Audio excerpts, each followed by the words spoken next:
respeito desse julgamento, de que Deus iria exigir um alinhamento do povo de Deus para com o sagrado, e ele vai interpretar isso no capítulo de número 5, versículo de número 24, quando ele vai poetizar dizendo o seguinte: corra, porém o juízo como as águas e a justiça como o ribeiro impetuoso.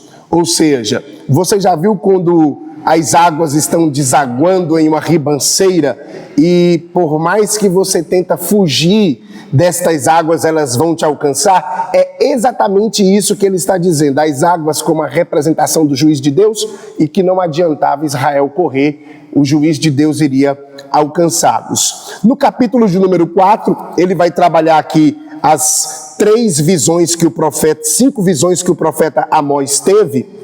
A primeira visão, a visão dos gafanhotos; a segunda visão, a visão do fogo; a terceira, a do prumo, aquilo que eu falei para vocês, que começa no capítulo de número 3, termina no capítulo de número 7.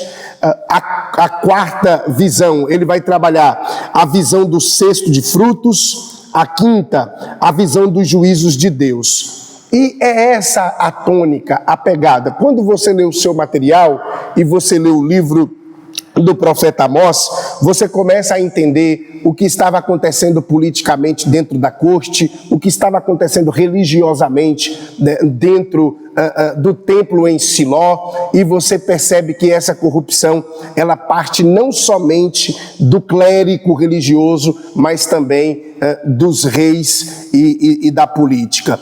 Essa desestabilização faz com que Deus, através do profeta Amós, propõe algumas bênçãos que adviriam em um tempo que não era naquele tempo. No capítulo 9, dos versículos 11 ao 15, nós temos uma série de profecias que vão tratar sobre aspectos que acontecerão somente no milênio, né? Deus, ele trabalha a proposta do juízo, mas também trabalha a proposta do perdão e da redenção.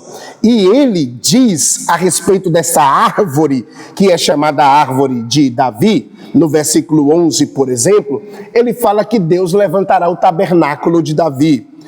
Ainda no versículo 11, ele fala que Deus vai reparar as suas brechas. No versículo 11 ainda, ele diz que será restaurado como nos dias da antiguidade, remetendo para o princípio, para o primeiro amor, para as primeiras obras.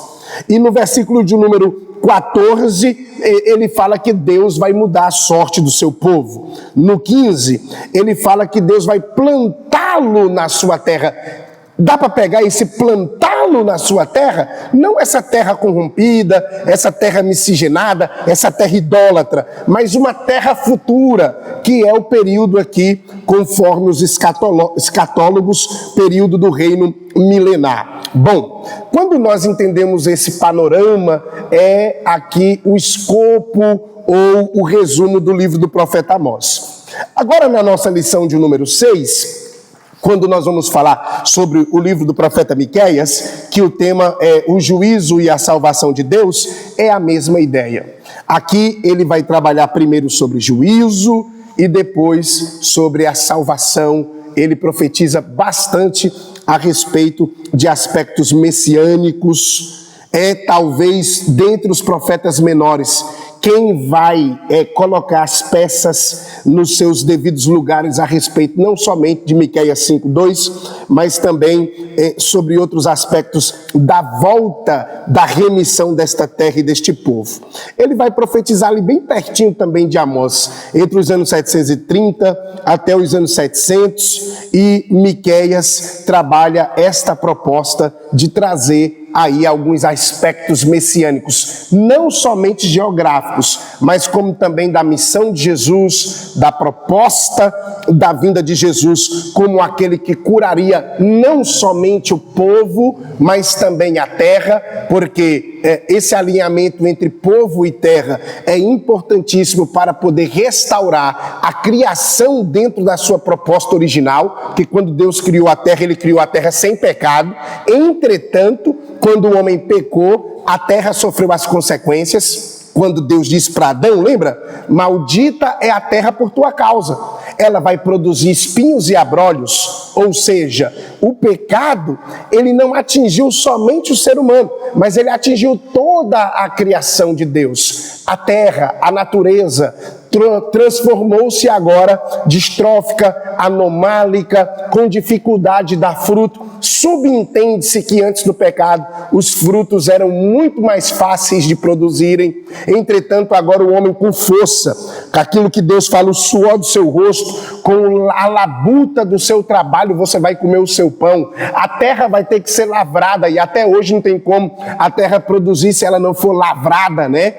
Isso dizendo que a terra vai dar o seu fruto, mas vai dar força. Antes não precisava forçar. Antes não precisava utilizar métodos de agricultura para a terra poder produzir. Antes do pecado, a terra produzia como uma bênção de Deus ao homem. Depois do pecado, a terra produz, mas ela precisa ser lavrada.